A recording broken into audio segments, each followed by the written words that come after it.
This is breaking news. And by Assistant Chief Brian Hennessy, Commanding Officer of Patrol Borough Queens North, and Captain Anthony Scapicchio of the Force Investigation Division. I'm here to provide an update regarding an officer-involved shooting which occurred early this evening in front of the 111 Precinct Station House. The information I'm about to provide is preliminary and subject to change.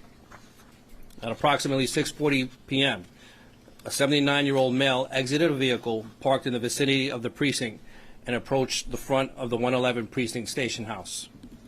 One uniformed officer, assigned as our station house security, engaged the male in dialogue. The male suddenly displayed a firearm and pointed it at the officer. The officer gave verbal commands for the male to put down the firearm and radioed for assistance. Additional officers approached and gave additional verbal commands to drop the firearm, but he did not comply and continued to point it at our officer. After the de-escalation techniques were unsuccessful, 4 officers discharged their firearms. The male was struck numerous times. A loaded Cobra .38 special firearm was recovered at the scene. Officers performed CPR on the male, and he was taken by EMS to New York Presbyterian Hospital, where he was pronounced deceased. The discharging officers were transported to an area hospital for evaluation. This incident is depicted on both body-worn camera and also the precinct security cameras, and it is being investigated by our Force Investigation Division. Our officers are confronted with extremely dangerous and unpredictable situations, and they attempted to de-escalate this situation multiple times.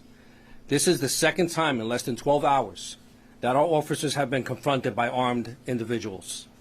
As you all know, this morning an NYPD detective was shot in the arm while executing a warrant on the Lower East Side. Thankfully, he is expected to make a full recovery.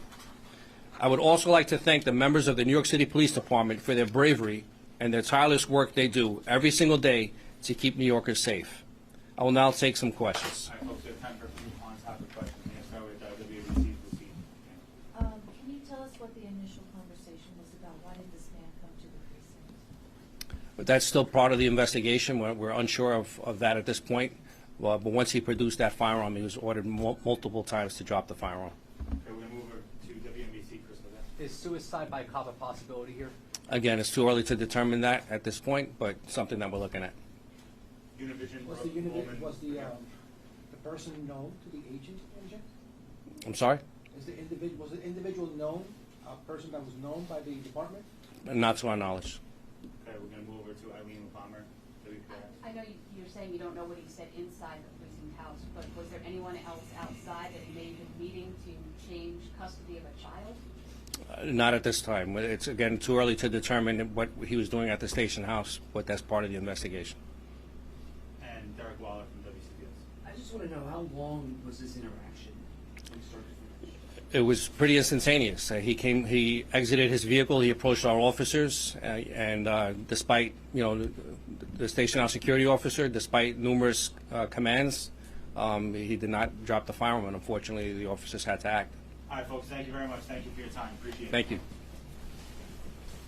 This photo is also going to be available on NYPD News, or on X. 79-year-old. I'll go around. We're going to put it on Twitter, but I'll go around. This has been breaking news.